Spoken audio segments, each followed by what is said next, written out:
tonight's episode, the cloud swimmers of Jupiter.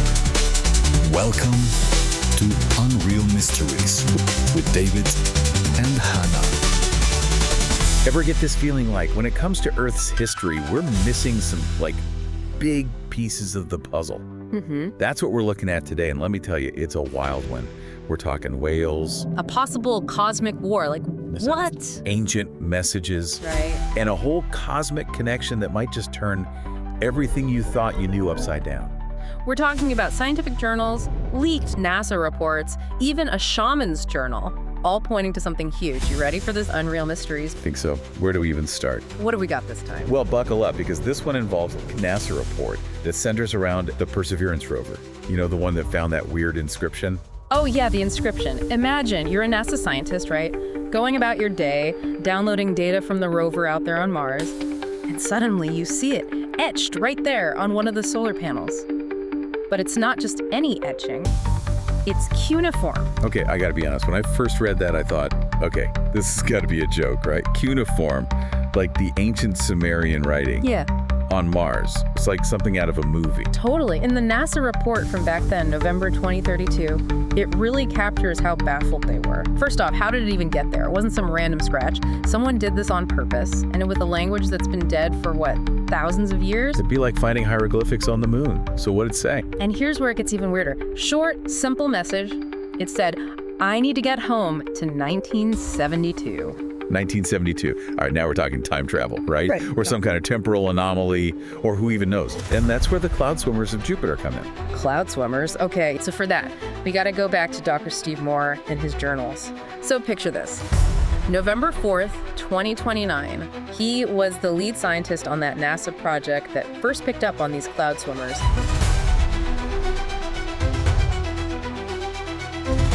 Mind-blowing stuff. See, back in 29, NASA launched this thing called the Phoebe Project. They were using this crazy advanced tech to study the atmospheres of Jupiter and Saturn. Imagine super-powered radar, but for gas giants. So they could see through the clouds. What were they even hoping to find in there? Well, at first they were just looking at the atmospheric makeup, trying to figure out how those gas giants formed. But what they found was way more interesting. They kept getting these weird energy readings from Jupiter's atmosphere, like these little blips, and nobody could figure out what they were. And then his assistant, Elizabeth, she had that breakthrough with playback, right? That's when they realized it wasn't just random energy, it was movement. Exactly. Elizabeth, she's the one who made the connection. She realized if you speed these readings up, they start to look like coordinated movement, almost like a dance or something. And that, my friend, is when that legendary Post-it note showed up on Dr. Moore's monitor. I can picture him seeing that note. They are alive. Eyes probably went wide. Suddenly, we weren't alone in the solar system anymore.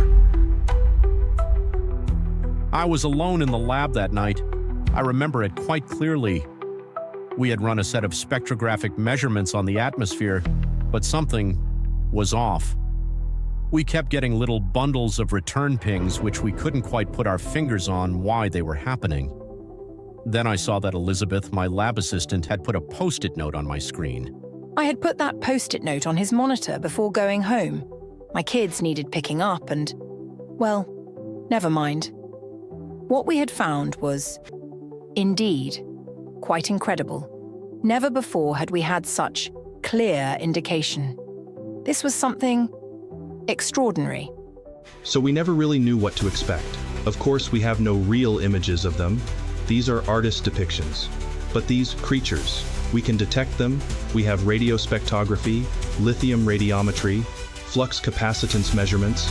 They are definitely there. These creatures are literally swimming in the upper atmosphere of Jupiter. Neutrally buoyant, huge creatures. Bigger than a whale, much bigger, and intelligent. So very intelligent.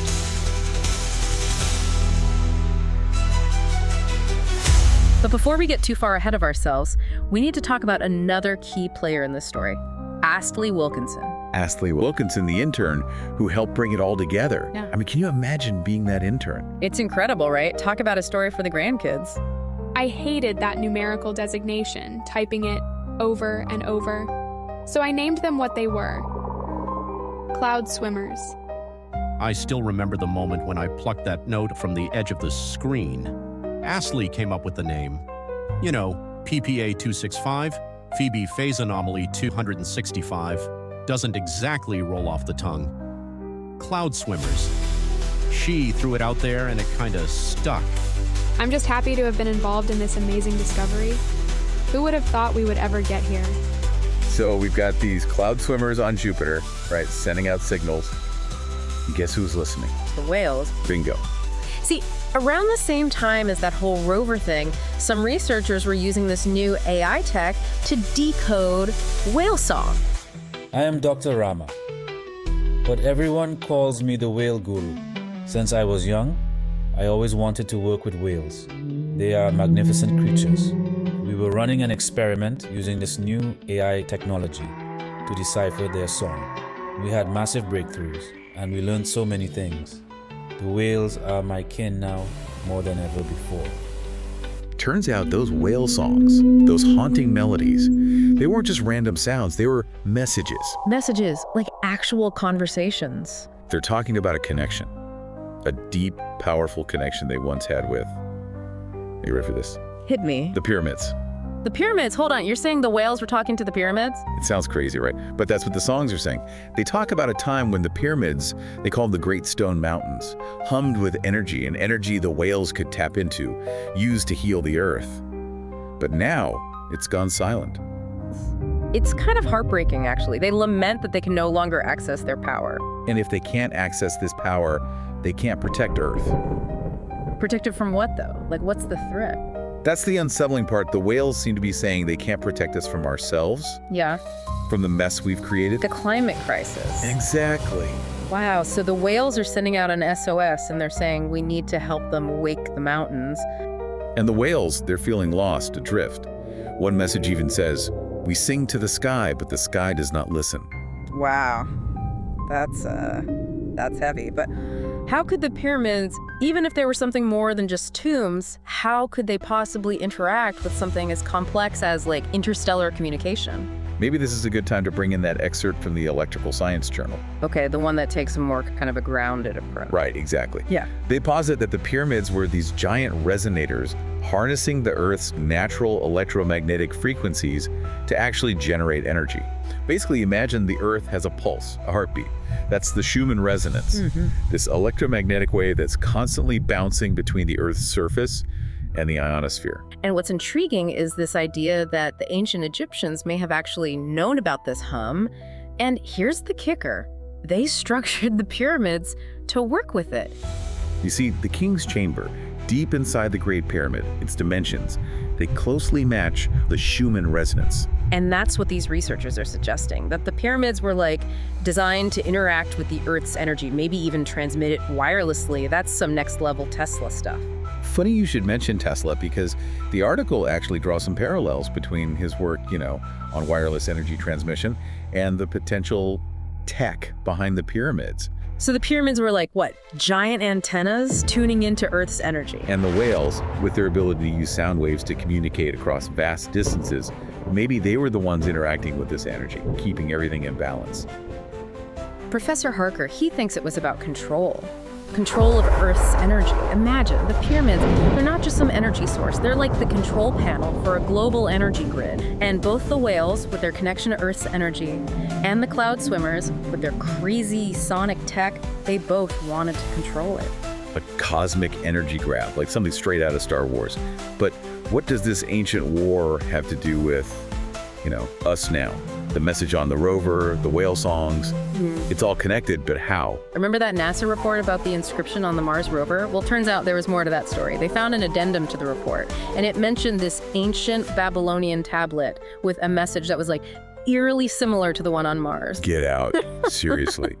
What did the tablet say? This tablet, it was almost impossible to decipher until, get this, some researchers used that same AI tech from the Whale Song Project, and boom, it talked about a veil being cracked, the gates of time being broken, and, get this, it mentioned the year 1972. 1972 keeps popping up. Yeah. What is it about that year?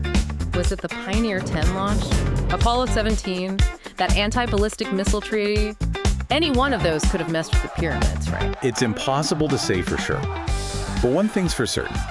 1972 was a nexus point, a year when the fate of Earth, maybe even the universe, hung in the balance. Could the Babylonians actually time travel? Yeah. And were they using the pyramids to do it? Sounds crazy, right? And then there's the shaman's path, which suggests that the pyramids were built using sound waves and ancient levitation techniques. It's easy to dismiss these as fringe theories, but they're all part of the conversation, right? Right. It's like you always say, keep an open mind. Exactly.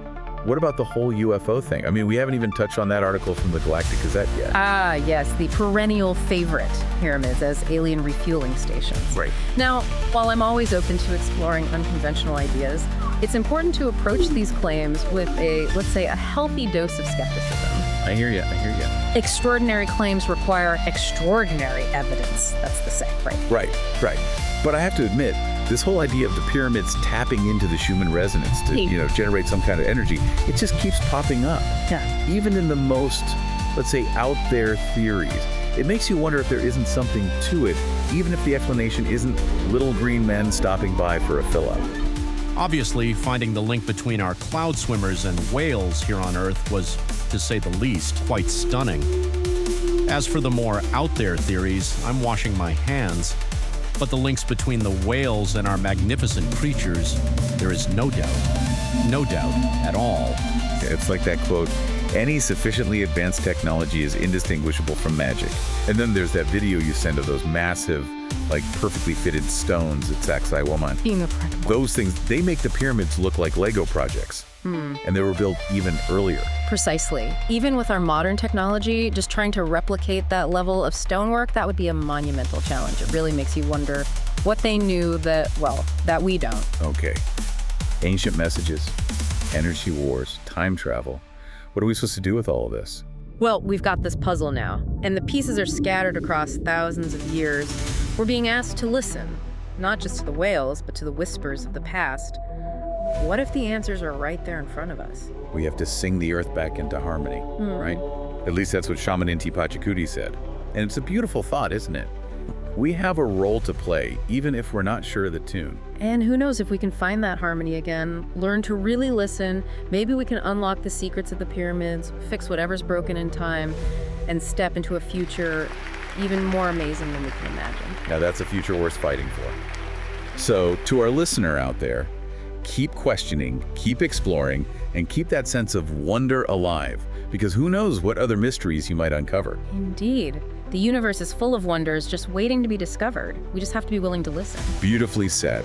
And on that note, we'll leave you to ponder the mysteries of the pyramids and the whispers of the ancient world. Thanks for joining us for this Unreal Mystery.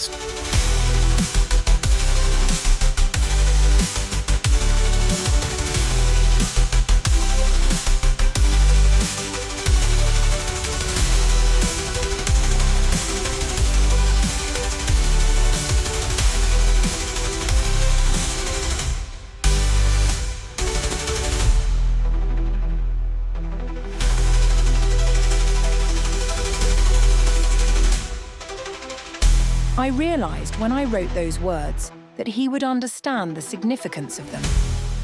Never gonna give you up. Never gonna let you down. Never gonna run around and desert you.